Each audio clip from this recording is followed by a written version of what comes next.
As fun as me. One thing we want to say is every startup week, we strive to make all sessions a space where attendees can find to learn and grow, regardless of gender identity, gender expression, race, ability, sexual orientation.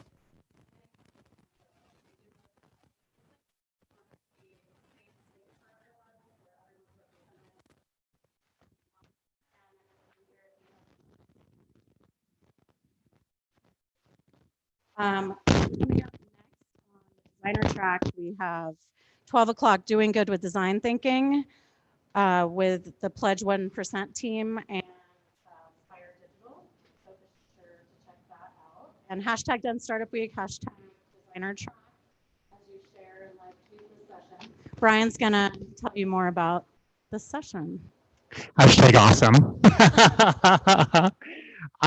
So with the designer track, we are very supportive of thinking of artists and designers as entrepreneurs and really kind of thinking about how we support entrepreneurship in the creative economy. So it is very exciting to announce our next session and have them here with us, Legal 101 for Creatives. This is our third year on having a session like this, so we're very excited to continue this conversation. And without further ado, we'll turn it over. Really fun too. So yeah, super fun.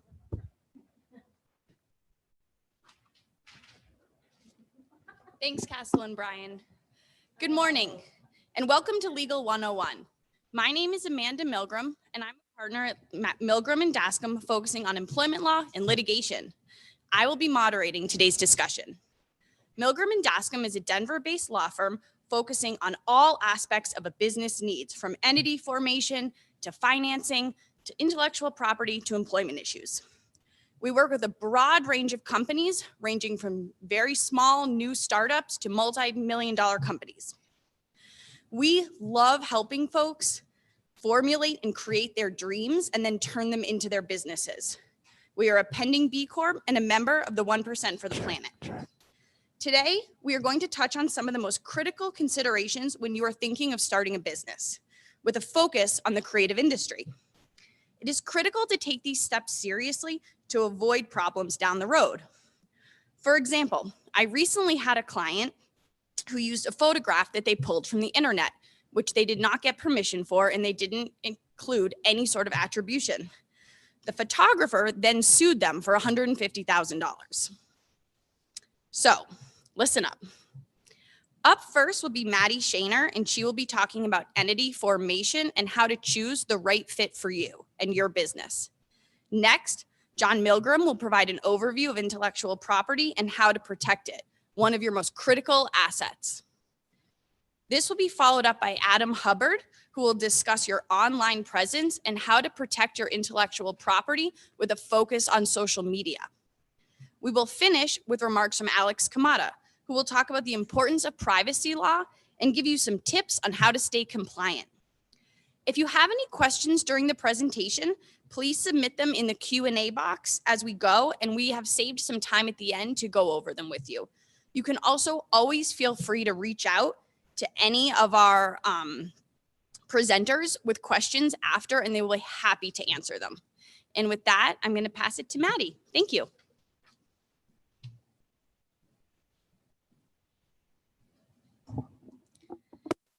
Thanks, Amanda. As Amanda said, my name is Maddie Shaner. I'm an associate at Milgrom and Daskam, and today I'm going to be talking about entity choice and formation. The entity you choose for your business is vital. It has an impact on your tax status, on your ability to obtain funding, on your record keeping, and on your ability to protect your personal assets if anything goes wrong.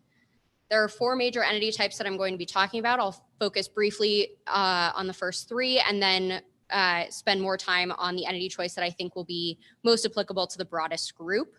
The entity types we'll be talking about today are sole proprietorships, partnerships, corporations, and limited liability companies. So first up, we have sole proprietorships and general partnerships. These are default entities. They're very easy to start. You don't need to file any documents. Because they're what happens when you don't file anything. When you don't do anything, you just start your business. This makes them incredibly popular with new business owners But you'll notice the thin ice, danger, keep off. These are incredibly risky business types to run because there is no legal distinction between the business and the business owner.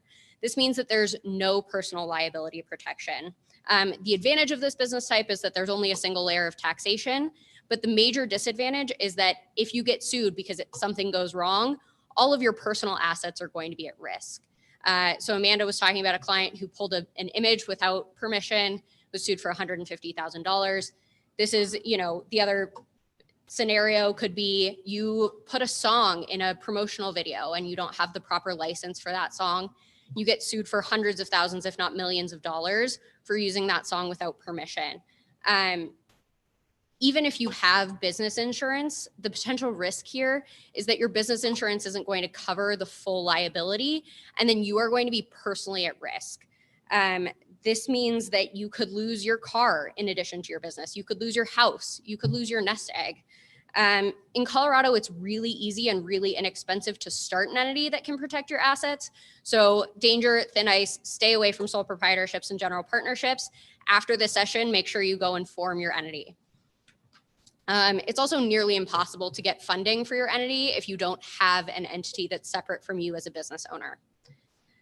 The next type of entity we'll talk about are corporations. These are the polar opposite from your sole proprietorships and general partnerships. They tend to be a little bit administratively burdensome, very rigid formal structures. You're required to file articles of incorporation with the Secretary of State. And there are a lot of administrative requirements with these, including annual shareholder meetings, annual board elections, regular filings with the Secretary of State, and adopting bylaws. The benefit of a corporation is that you're going to have a limited personal liability as a shareholder or a director. Your house and your car aren't going to be at risk with this. Downsides of a corporation include that they are taxed at the corporate level and the shareholder level. So there are two layers of tax there.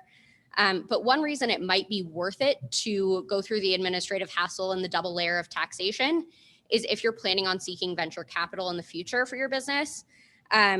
Investors like to see corporations. It gives them a lot of peace of mind. If you aren't looking to venture capital, at least not in the near term, an LLC will accomplish a lot of the same goals, and you'll still be able to get angel investments or self-fund your business, but they're significantly more flexible. So let's talk about limited liability corporations. These have the benefits of both sole proprietorships and general partnerships and corporations. They are single levels of tax, a lot of flexibility as to how you run your business, but they're also limited liability. LLCs file articles of organization with the Secretary of State. This is a really simple form that shouldn't take you more than 10 to 15 minutes to fill out, and it's linked in the slides, which will be posted after. The thing you're going to want to do before you file your articles of organization with the Secretary of State, which will only cost you $50, and again, 10 to 15 minutes, this is a really small cost and a limited amount of time to protect your personal assets. You're going to want to make sure your name is available. So you'll run a name availability search and search the business database on the Secretary of State's website. That'll make sure that your name is available and also that it's not going to be confusingly similar to another business that's already out there, especially if you're consumer facing. The other governing document of an LLC is going to be the operating agreement. This decides and determines how members and managers run the business. If you have multiple members in your LLC, this is going to be really a very important document, and having a well-drafted operating agreement is important. So I'm going to encourage you to seek the help of a lawyer in drafting this, because I want you to think of your business like a relationship or a marriage. Your operating agreement is going to be basically your prenup. At the beginning of your business relationship, things are good. Everyone's happy. Everyone's ready to go and ready to commit their finances to running this business. Everyone's in agreement. The risk is that running a business is stressful, and you could end up 5 years down the road wanting out or in a major disagreement with your business partner and not knowing how to resolve those issues. And if you don't have these conversations up front as you're drafting your operating agreement, or if you don't have those mechanisms in place in your operating agreement, you're going to risk a lot of time and headache. And unfortunately, more expense than you're probably willing to deal with. We see people who come in with bad business breakups all the time. And if they don't have an operating agreement, or if they have a poorly drafted operating agreement, something that they pulled off the internet and tried to tailor themselves, the risk is going to be that you're going to spend way more time and way more money with the lawyers trying to resolve issues that if you had discussed at the front end, wouldn't be a problem because you would know how to get out. LLCs have passed through taxation and limited personal liability like corporations when they're operated correctly. So let's talk about maintaining your liability protection. The key to maintaining liability protection is to keep your entity separate from yourself. So right after the session, when you go and file your articles of organization, you're then going to go to the IRS's website, which is also linked in the slides, and you'll get an EIN. An EIN is like the social security number for your business, and it's what you need to get a bank account.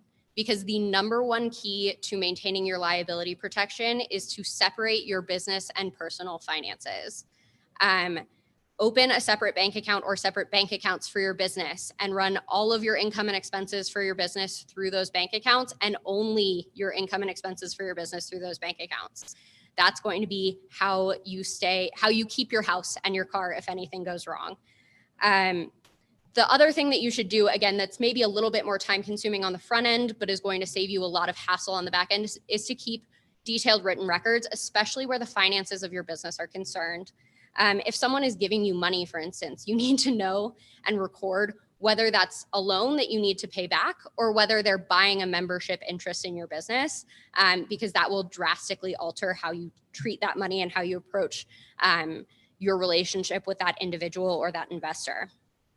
So your key takeaways here are that if you're a sole proprietor or general partnership right now, that means if you haven't formed your business, when you leave this session, go and do that. It's 10 to 15 minutes, it's $50, and it has the ability to protect your assets.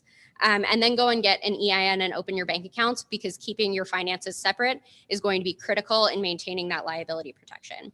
Now I'm going to pass it off to my colleague, Jon Milgrom, who's going to be talking about your IP and how to protect it.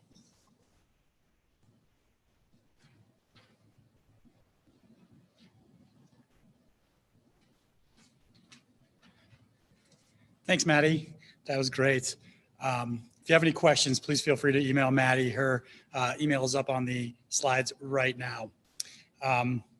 So as Maddie mentioned, insulating yourself from liability, from personal liability, is key, and creating that entity is key. So get that done.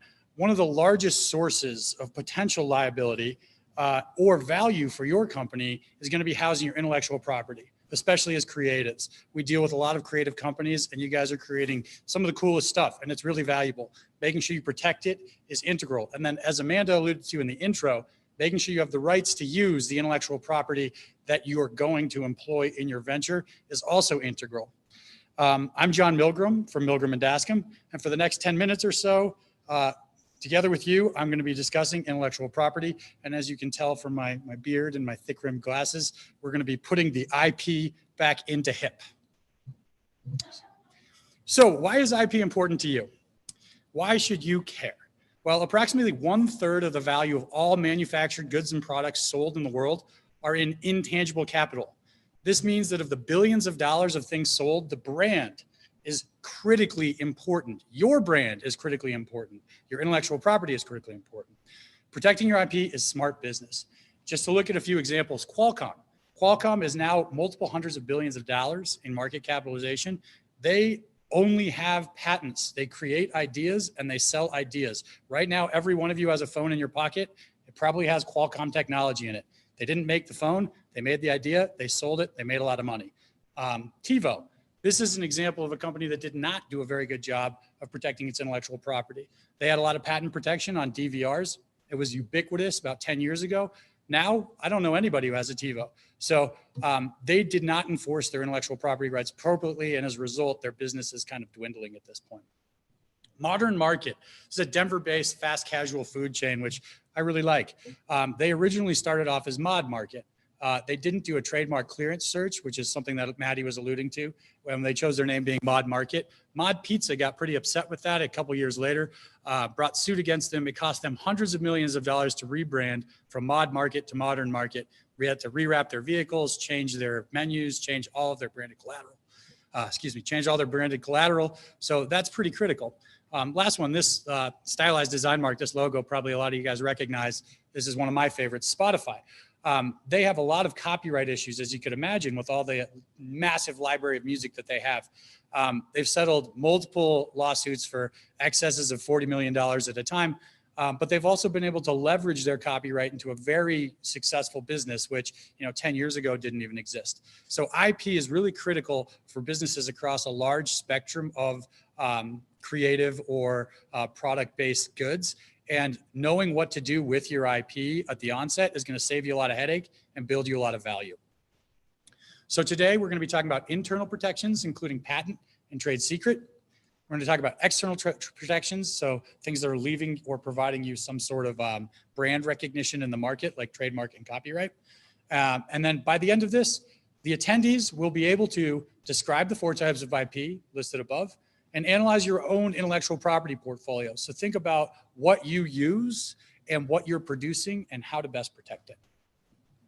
First, we're going to talk about patent. Patent protects inventions that are reduced to practice. So essentially, this means that you have an idea that you've made functional, but you don't actually need to use it. Like I said with Qualcomm, once you've created the idea, it's a limited monopoly and you can sell it to anybody else for 20 years. You need a patent to issue to have that protection. If you create an invention and you put it out in the world, you've just blown your disclosure obligations and you can no longer get a patent on that. So it's important to keep it secret. So once you get this issued patent, it will publish and the public will know about it. And they can't reverse engineer it, but it will help them and the public to kind of be able to build more ideas. So this is pretty typical in items that will either be easy to reverse engineer or will become obsolete within 20 years. So you think about like your cell phone technology. I mentioned Qualcomm a couple times. 20 years ago, I had a big brick phone. I don't even know if I had one, but you know what I'm talking about. Nowadays, we got our smartphones. 20 years from now, who even knows? We'll have brain implants or something crazy. Pharmaceuticals, a lot of these, become outdated or else they're very easy to reverse engineer. Competing pharmaceutical companies can take apart your pill and understand exactly what's in it. And then of course, our good old friend, the VCR. I have some younger friends who don't even know what these are these days, but they've become obsolete. So having patent protection on that is pretty key. The ancillary or kind of related protection to patent protection is trade secret. Trade secret protects information that is kind of proprietary and provides value that is a secret. Your protection of your trade secrets is directly related to how much, your protection at law is directly related to how much you protect them within your company. And we typically see trade secret being employed for items like recipes that will not have diminishing value over time. So there's a rumor about Coca-Cola that nobody actually in the corporation knows the entire recipe for Coca-Cola. I don't know if that's true or not, but it has been longstanding that that's the case. So they're protecting it very vigilantly. Bush's Baked Beans is the same way. So we represent a number of brewers and distillers. We always tell them, keep your recipes under lock and key. Only give access to those who need that access to provide the brewing services because once again, your protection will be limited to whatever you have at whatever you've been. It will be reciprocal at law to whatever you've been providing inside your business. Next, I'm going to talk about trademarks. Every one of you is going to have a trademark. A trademark is a word, design, trade dress, or a sound that indicates the origins of goods and services to provide consumers with quality assurance. So looking at our slide here, you see Milgrom and Daskam, you know that you're going to get great legal services. You see Denver Startup Week, you know you're going to be part of a badass community of startup entrepreneurs doing really cool stuff and working on cool projects. Moving on, you got stylized design marks, you have logos. So obviously everybody knows this one, our good friends over at AT&T who seem to be absorbing the world slowly. Then trade dress, this silhouette. I think a lot of you guys in the audience can probably recognize this bottle without me telling you what brand it comes from. That is Coca-Cola, of course. Trade dress, again, this is one of my other favorite Denver-based fast casual chains. You walk into this restaurant, you know immediately where you're at because of the corrugated steel, because of the design of the menus. We're in Chipotle. We're going to get a great burrito. And of course, there's sounds as well. So many of you guys remember the NBC tones. D, D, D. And that's actually the notes G, E, and C for General Electric Corporation, which is the parent of NBC, but that's protectable as well. When you hear that noise, you know you're going to be seeing a show from NBC. So once again, the purpose is to assure quality to customers. This is outward facing. I know when I go to one of these places, I'm going to get a product of a certain standard of quality. And so as a result, the gravamen of infringement is a likelihood of consumer confusion. So a lot of times I get questions like, oh, if I just change one letter, if I have Nike with N-I-C-K-E, can I launch sports goods under that brand name? No, because it's likely going to cause consumer confusion. So you need to be careful.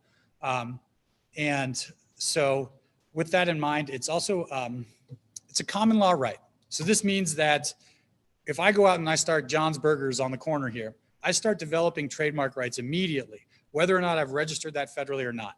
However, those rights might be subordinate to a senior user, and they would be both limited in geography as well. So I would only have rights on that corner and in the natural zone of expansion. What a federal registration does, and why pretty much everybody should seek one out, is it gives you presumptive rights throughout the entire nation. So it's not just limited to this corner in Denver where I'm selling burgers. And it also gives me a presumption of seniority. So I'm not using those rights subject to somebody else's. If there was another John's Burgers, for example, they could come and tell me that I have to license that mark from them. If I had a federal registration, I'd be in a much better position to tell them, hey, no, go pound sand. This is my mark. I own it. So once again, federal registration yields much greater rights. Lastly, the fourth area of intellectual property I'm going to be touching on briefly is copyright. So a copyright is going to be very applicable for a lot of you creatives out there. It's for creative works that are fixed in a tangible medium. So right now, this show is being recorded. That is going to be fixed. If it was just a live performance, that's not the same thing. Important to understand that distinction. If you guys are taking notes at home right now, that also has copyright affixing to it in the moment. Right now, your notes are your own copyrighted material because it's a creative work that is fixed in a tangible medium. So it's made to incentivize folks to develop these creative works so that nobody can just take your thing that you made and rip it off and sell a bunch of it. You know, we often hear about copyright in kind of these big, sexy cases. You see on the right, I have pictures of Marvin Gaye and Robin Thicke, Vanilla Ice and David Bowie. Most recently, just the other day, Lizzo was involved in a copyright dispute related to her her most recent song. So we hear about these big, sexy cases, but more often than that, it's exactly what Amanda alluded to at the beginning of this presentation, which is it's going to be a small pain in the butt thing where maybe somebody clipped a piece of clip art that they shouldn't have from the internet, and now you're getting sued for $150,000. Or where you put out some art and somebody clips it and you want to get your rights enforced in that. So in that regard, with your own creations, you should definitely consider registering them, much like a copyright. Even though your rights attach at common law, in order to enforce your rights, you need to have a registration. Without a registration, no enforcement. It's pretty quick and easy. It's going to be about a $65 fee now. Excuse me, this slide is from last year and I need to update it. $65 fee and a little bit of lawyer time, but it's not a very cumbersome process and provides you a whole lot of assurance that you'll be able to enforce it if you want to. In addition, you want to make sure you put the copyright notice on creative works that you are disseminating. So at the bottom, you see that copyright sign, Milgrom and Daskam 2019. That's exactly what you'd want to be doing for your own works as well. Now, more importantly, you want to be really careful of others' creations, or as importantly, as I mentioned at the onset of this, Spotify has settled multiple lawsuits in excess of $40 million for not having the appropriate rights to disseminate the music that they're putting out. As Amanda mentioned at the beginning of her presentation, a client mistakenly took a very innocuous picture off the internet of, something that I could have taken from my iPhone in 1 minute. And got sued for $150,000. So you need to be very careful. And there's a lot of what I call copyright trolls out there these days.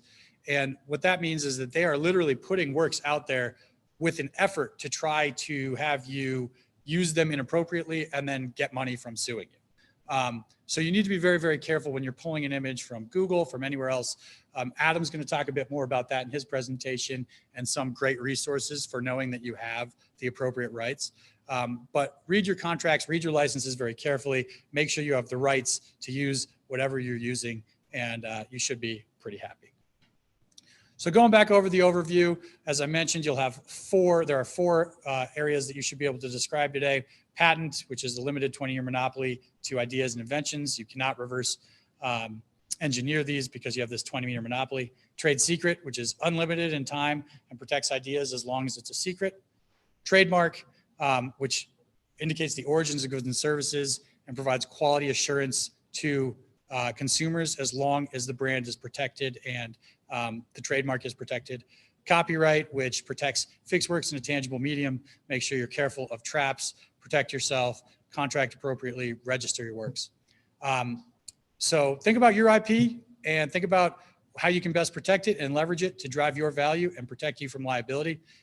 I'm Jon Milgrom. My contact info is here. If you have any questions on this subject matter, please feel free to reach out. Now I'm going to pass the mic to my colleague, Adam Hubbard, who's going to talk about one of the most important places where you're going to be placing IP, which is on internet and social media.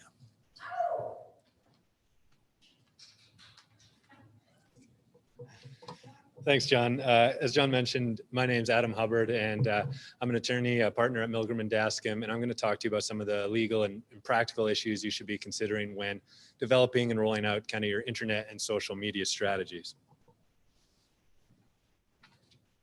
I often find that it's helpful to think of this as a bit of a game with 4 different parts to it. And the first thing you're going to want to do is kind of pick your team. And by this, I mean the domains and usernames and other social media handles that you're going to be wanting to think about as you develop your brand and kind of the naming strategy for your business. You obviously want to know the rules to the game. Typically, rules will come from 2 main sources, the governing law, but then also any kind of contractual arrangements that you enter into. And this, big player here is the terms of use for the different services that you use. Obviously, when you're playing the game, you want to protect yourself. A big area that you need to be thinking about is kind of rights clearance for the content that you use. So John touched on this a fair bit, but this is really asking yourself, do you have the rights to use the content in this way? And then finally, you want to be thinking about how do you stop the bad guys and stopping unfair play when somebody is kind of just copying you and what kind of options you have if that should happen to you.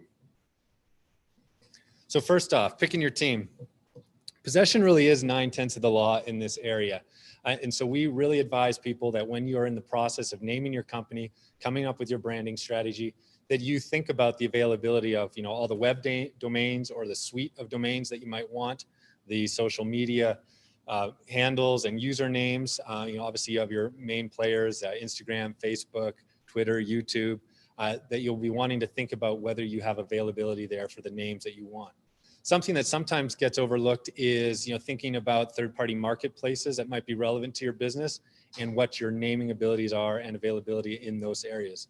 Obviously, places like Amazon and eBay might be crucial to your business plans, and being able to kind of have the right vendor names and branding in those contexts is really important. Now, obviously, this kind of stresses the holistic nature of your branding and naming process. You want to obviously come up with a good brand that has kind of inherent brand value, but also has kind of practical availability. Obviously, you won't be the first person though that creates a company and then realizes that somebody else has their Instagram username and they would really like to get that. As I mentioned, it can be difficult to do, and it's not your first strategy. But there are some processes, at least legal and kind of third-party policies and procedures that you can go through to try and claim your name. If you're talking about a web domain, you want to look into the Uniform Domain Name and Dispute Resolution Policy, which provides an administrative procedure for you to try and claim and take essentially a domain from somebody else. Now, this can be hard for a startup company to satisfy the requirements for this, as you typically have to show that you have trademark rights in the name, that the person that actually currently owns the domain does not have a legitimate interest in it, and that they registered and used it in the name in bad faith. Again, this can be hard for young companies that don't have a broad trademark portfolio, and it's likely that honestly the other person was not using that mark and they didn't register that or domain name in bad faith. If you're talking about a username, for example, if somebody has the Instagram username that you're wanting, there are procedures that you can typically contact these third-party platforms, often an email address or a form that you'll fill out, where you will, again, do a similar kind of process where you will try to establish that you have trademark rights in the username and that the use of it by the other person essentially constitutes trademark infringement. Again, similar challenges that you can have there in establishing it and when you're a young company. And the other thing to think about is that these third parties like Instagram, Facebook, they do not want to be a judge. They don't want to be in the middle of a dispute. And they're typically, not readily going to get involved and be handing out usernames, taking them from one person and handing them to the next. Obviously, you always have available to you to directly reach out to another owner of a trademark or a username, or a web domain, and either, send out a cease and desist letter if you have some legal rights in it, or to just try and negotiate with them a price to purchase that name. Keep in mind that if you're doing this in the context of a username on that platform, such as Instagram, there may be limitations in the terms of use that prevent you from buying and selling parts of the accounts. This is still done, but it may constitute a violation of the terms of use. So after you've picked your team, you want to go back to kind of making sure you know the rules of the game. As I mentioned, there's kind of two main sources for the rules that'll kind of govern you in almost most areas of life, but particularly in the internet and social media. And that's going to be the governing law and then the terms of use, which are going to be just kind of contractual terms that you have between you and another third party. When you think about the governing law, obviously there's many different areas of law that could impact you, but a couple of the main players are going to be intellectual property and privacy law. John talked about intellectual property, and Alex will be talking after me here about privacy law some more. Now, you don't need to be an expert in these areas by any means. That's what the lawyers are for, but it does help to have a basic understanding of these areas of law when you try to make, risk mitigated business decisions. As I mentioned, another area where you're going to see some rules created are the terms of use when you deal with another third-party service. So when you are sharing your posts on Instagram or posting products on Amazon, you are agreeing to the terms of use of that service when you use it, and they are going to, essentially create rules for how you use that service. It may kind of be obvious, but both the governing law and the terms of use will vary based on the region or state or country that you're in, as well as the third-party service that you're working with. So if you're dealing with Instagram in the US, you're going to have different rules kind of governing you than if you're dealing with Alibaba in China. As both, as John has mentioned, this is something you got to know the rules, but you also got to follow them. There are pretty significant consequences if you violate both intellectual property or privacy law. And there can be even just statutory damages for copyright law can range up to $150,000 per violation. So it's critical that you kind of understand the bounds and the rules and that you can operate within them. And if you don't know the details, at least know when to ask somebody, your attorney, for more information. On this note, just like Amazon and Facebook, have their own terms of use, you should also be thinking about your terms of use if you have some website or other service that you're providing, a mobile app. You'll want to be able to kind of lay out the rules for using your service. And this is a great way to kind of protect yourself and prevent kind of inappropriate use of your services.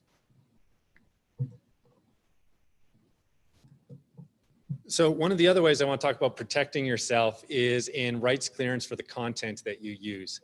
By content here, I mean essentially text, written work, pictures, videos, audio tracks, basically, creative works that somebody has created at some point.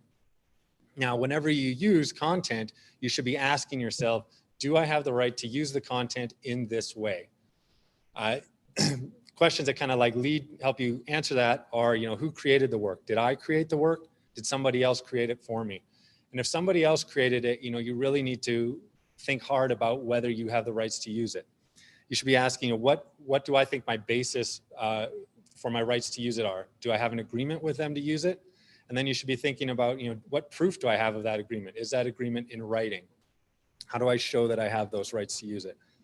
And then always also be, specific in asking yourself, does my use of this content fall within my permitted use? It's possible that, for example, you hire a photographer to take pictures of your team to post on your website.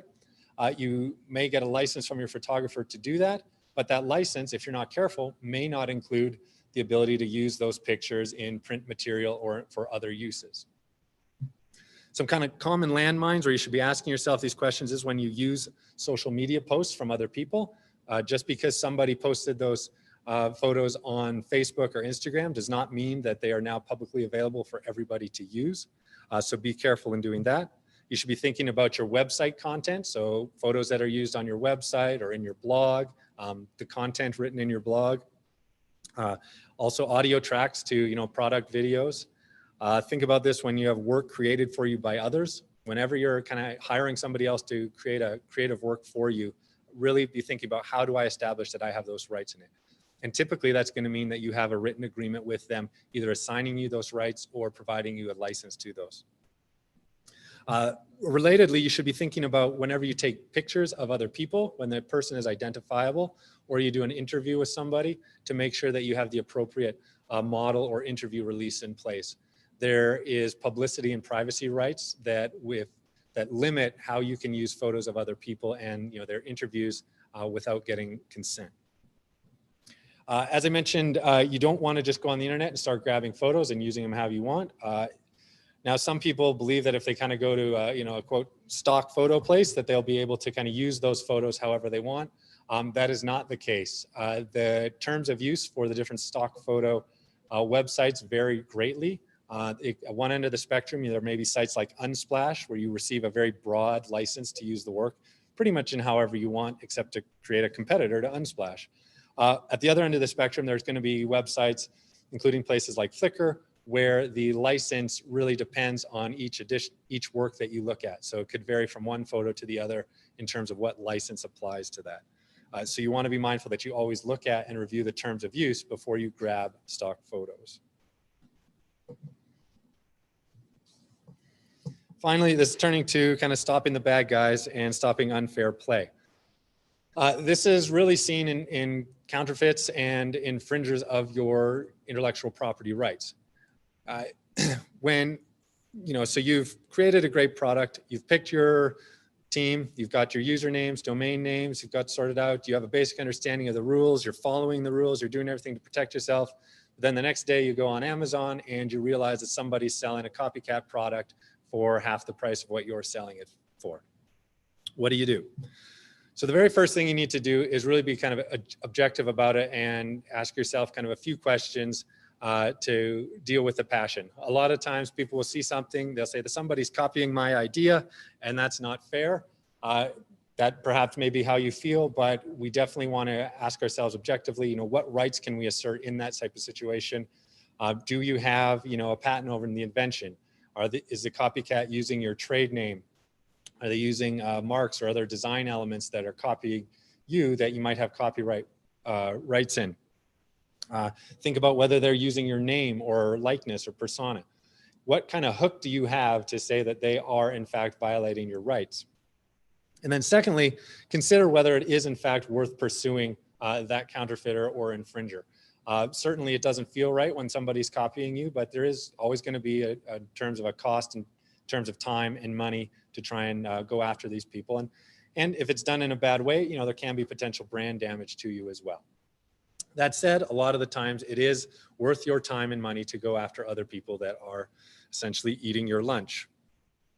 Now, assuming you've decided to take action and do something against a counterfeiter or an infringer, you have three basic options. You can file what's known as a takedown request with the third-party platform. You can reach out directly to the vendor or other infringer, or you can file a lawsuit and kind of go straight to the courts for it.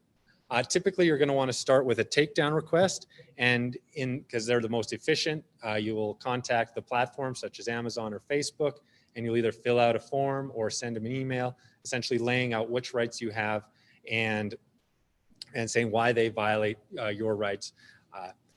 It's hit or miss whether you'll kind of succeed in some of these takedown requests, but it's definitely usually the place to start. Your other option is to reach out to the infringers directly.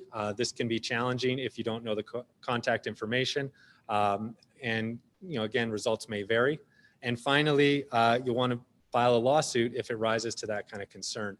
Just be mindful with a lawsuit that it can be expensive and time consuming, and you'll definitely obviously need to involve an attorney before you do that is recommended. And be mindful that there are legal doctrines that'll limit the amount of time you have to file a lawsuit. So if you believe you're going to pursue that option, make sure you talk to an attorney and sort out kind of the details of how much time you have for that. And with that, I'm going to turn the conversation over to Alex, who's going to talk to you about privacy law. And as with the other panelists, if you have any questions about this topic, please feel free to contact me via email.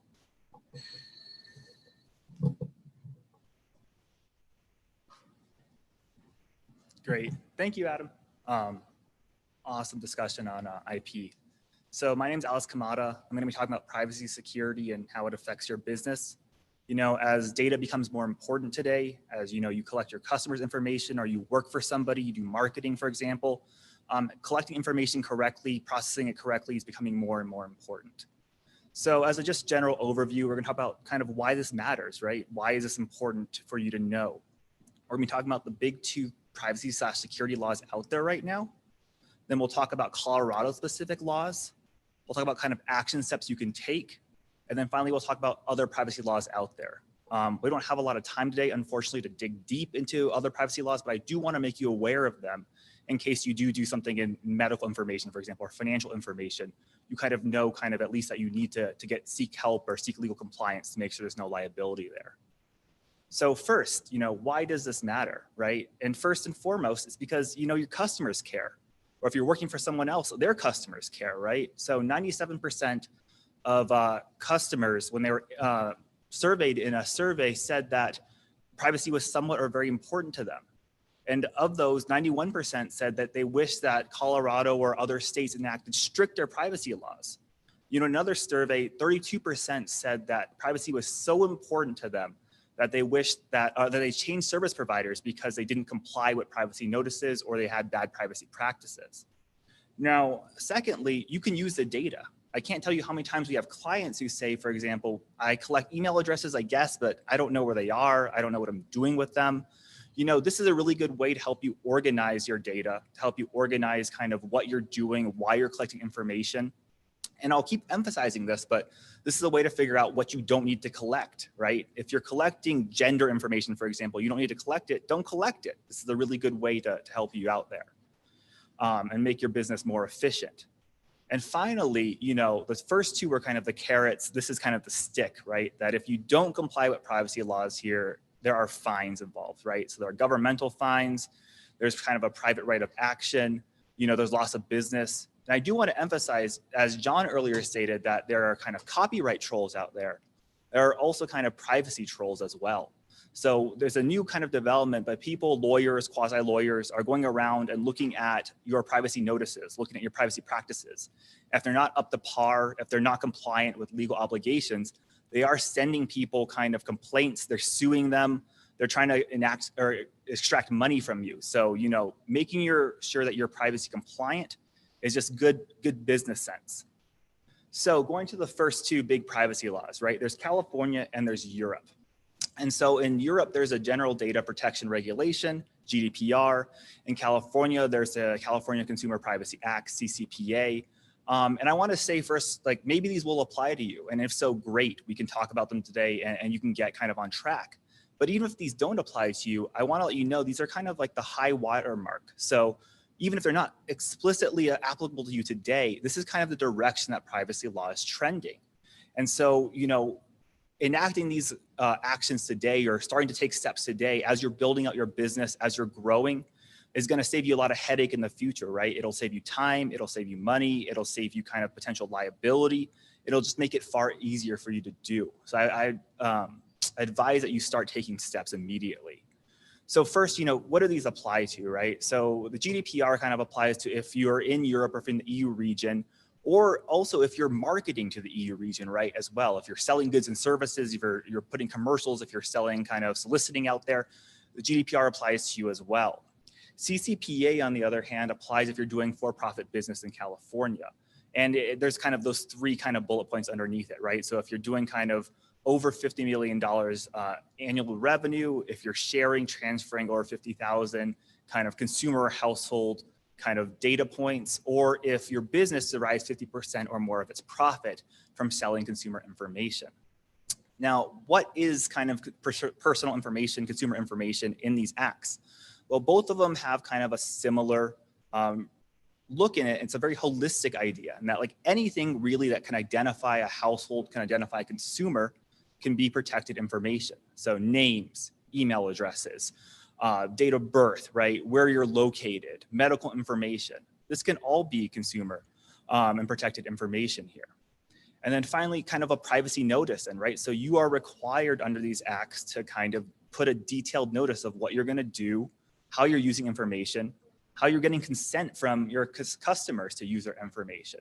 This is all a very detailed notice, and you're required to post it somewhere on your website or near your services.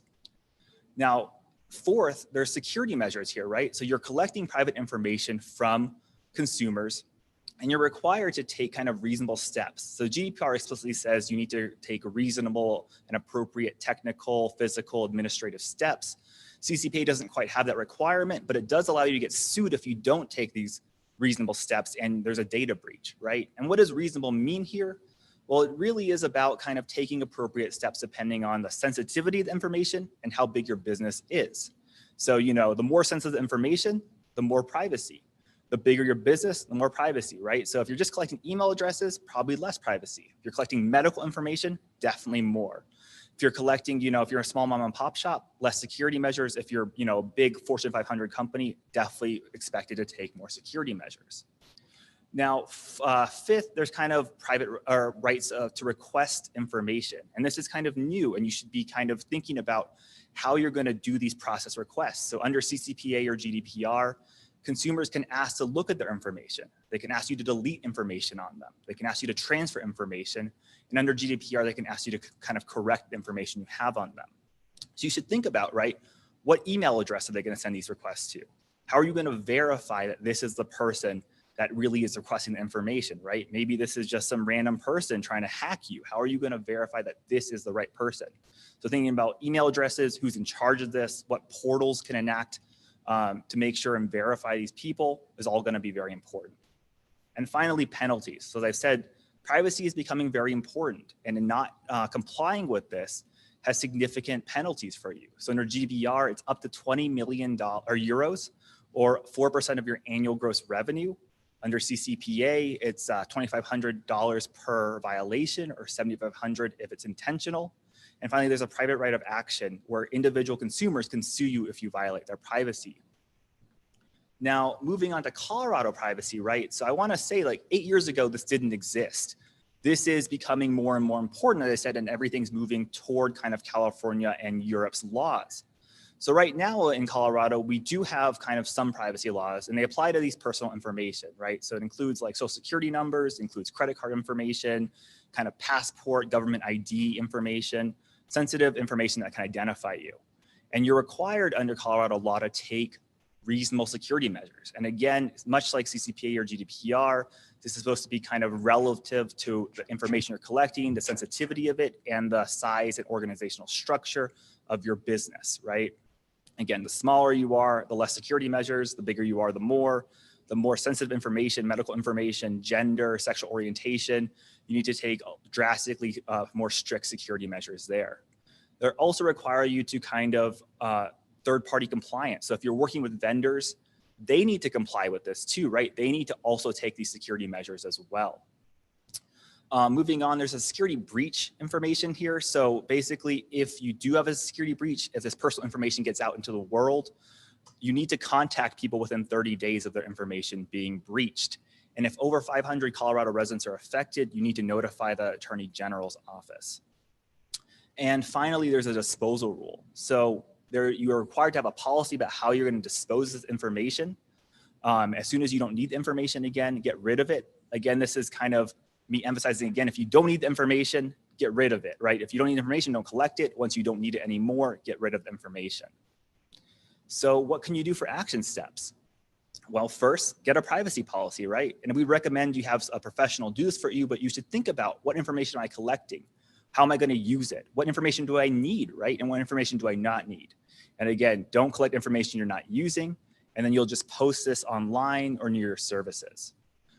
Secondly, get a cookie policy, right? I'm sure you've seen these pop up almost everywhere recently. It's very easy to do. It helps you comply with consent.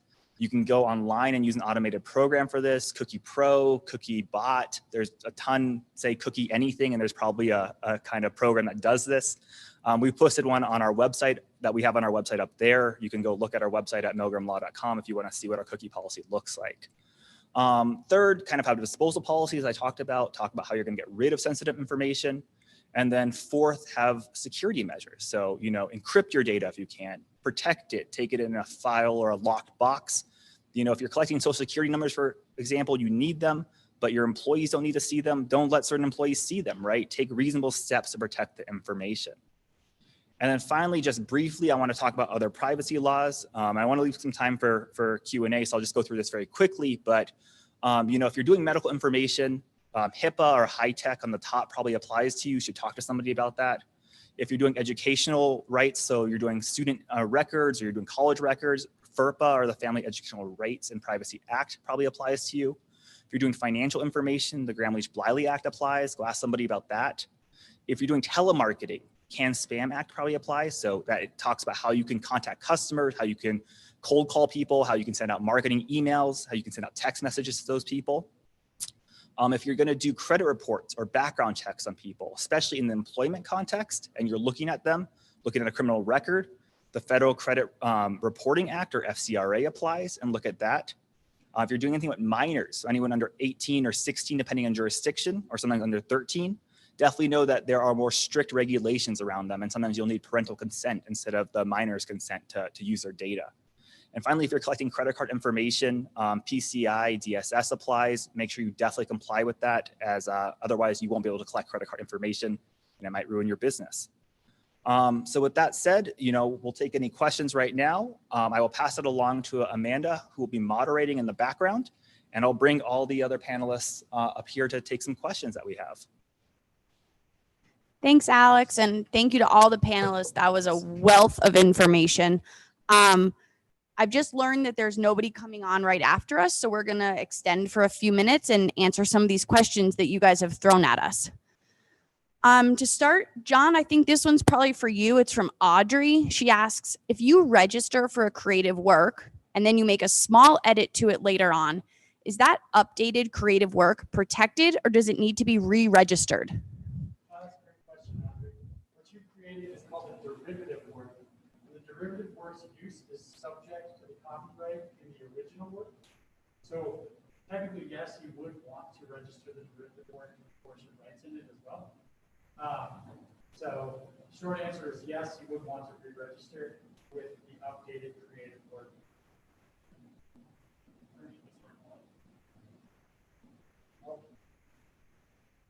Sorry, my microphone was not on, which gives me a good opportunity to do a better job of answering that question the second time around. So yes, Audrey, good question. The short answer is what you've created is called a derivative work, which is a work based on a pre-existing copyrighted work. And what you'll want to do is you would want to re-register that. The rights in the derivative work would be subject to the rights in the original work. So if you think about all the songs today that sample other songs, like basically all of Puff Daddy or P. Diddy or whatever his name is now's songs, they are subject to the rights of the creative work above them, but they also have their own copyright in the derivative work. So short answer, yes, you would want to re-register. Thanks, Jon. Here's a question from Adam. He asks, if I'm selling a Star Wars movie on eBay or Amazon, can I legally use a stock photo of that movie? I'm assuming the images have a lot of trademarks in them. That's a somewhat nuanced question. The answer is that the photos would have copyright, not trademark necessarily. There are some instances of fair use when you're promoting a product. If you are reselling a product like a Star Wars video, obviously you need to use the information necessary to say what you're selling. Beyond that, if you're using additional promotional goods, it becomes a little bit less clear cut. I don't know, Adam, if you have anything you want to contribute to that question as well. That's right. I think the only thing would be to add is, like, you don't be paranoid about selling goods that you already have. There's a first sale doctrine in copyright law that once the copyrighted work that gets sold to you, authorized sale, you do have rights to resell that item. Want to be mindful though that you don't do it in a way that shows or implies that you are associated with a different party or a different trademark owner. So obviously you don't want to be coming across that you're Lucasfilm. They'll be violating some kind of trademark or other unfair competition claims or rights in that situation. And one more thing to add there is Lucasfilms is notoriously aggressive in asserting their intellectual property rights. So be careful with Star Wars. Thanks, guys. We got another question on copyright here from an anonymous person. They ask, I've worked with a lot of designers who put copyright company name in the footer of every website. Does this do anything to protect their content if you haven't actually filed for copyright? Great question, anonymous. Thank you. The short answer is yes, it does. There are different damages available based on willful copyright infringement versus innocent copyright infringement. If there's a copyright notice on the information that you're taking, there's a presumption that it's willful.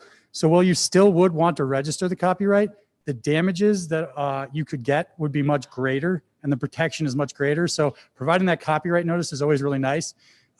Also, when working with a web designer, one thing that I would strongly recommend is getting the rights assigned to your company so that you're not subject to the web designer's copyright in your work. So just have that full-fledged assignment. Thanks, John. Maddie, here's a question for you again from an anonymous person. If an individual primarily generates the majority of their income through freelance work, do they need to register an LLC if they generate sufficient income? I'm going to say yes. Generate an LLC. Generate an LLC whenever you're producing work.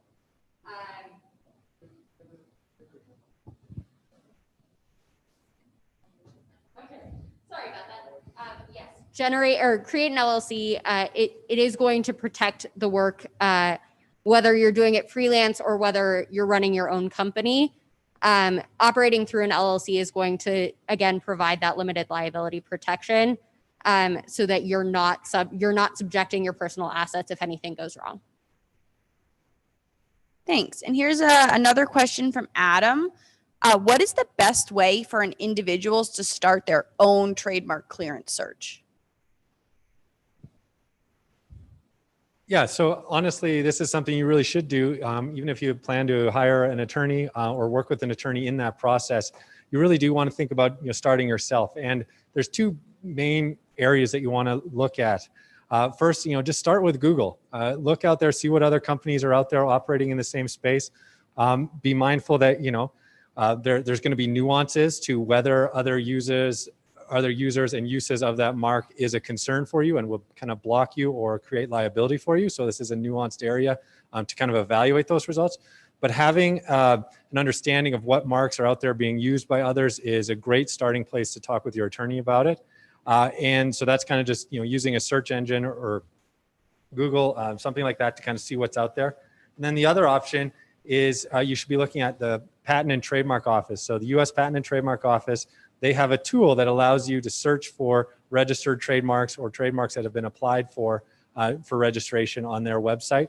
And if you search for either TM search at the USPTO or TESS, TESS, with the USPTO, that'll kind of direct you to the website. Again, there's kind of nuances to how you go through that search process, and particularly in evaluating the results that you may want to talk to an attorney with. But having that kind of pre-knowledge before that conversation can be very helpful. Thanks, Adam. Alex, we have a question for you from David. He says, I do a lot of consumer research and I often interview people about health conditions. Do I need to worry about HIPAA compliance during these interviews? Hi, David. That's a good question. I think it's a fairly nuanced question. So HIPAA by itself only applies to covered entities, which is very specific. You still might need to assign what's called a business associate agreement, saying that you're complying with HIPAA laws, but you're not a covered entity yourself. I would suggest kind of if you're going down that route, HIPAA is fairly strict. And so you contact someone to look into it a little bit further just to make sure you're complying there. Thanks. And I think we have one final question from an anonymous asker. They say, Do I need a registration if I'm going to contact Facebook? Yeah, so I'll handle that. You don't need a registration necessarily in some of these circumstances, but it's absolutely helpful. If you can point to a registered copyright or a trademark when you're trying to, grab usernames or take down infringing content, that goes a long way in terms of establishing your rights in the mark. So again, not required, but incredibly helpful. And to piggyback on that quickly, I have had multiple instances where we've reached out to Instagram or Twitter or Amazon even, and without a registration, they just immediately rejected our claim. So while it might not be mandatory, I would say the chances of success in enforcing your rights without a registration are slim to none. Perfect. Thank you all so much again. And thank you all to the audience for your wonderful questions. We really appreciate it. And thank you to Denver Startup Week, coolest show in town.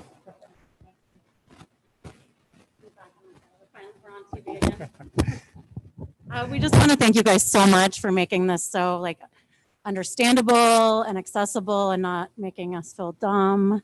I feel smart, actually. That's why we love working with these guys, is because you can ask them anything and you don't feel. You feel smart. Yeah, you feel smart. Yeah. Awesome. So what's up next? And I learned so much myself. What's up next? 12 o'clock, we have Doing Good with Design Thinking on the design track.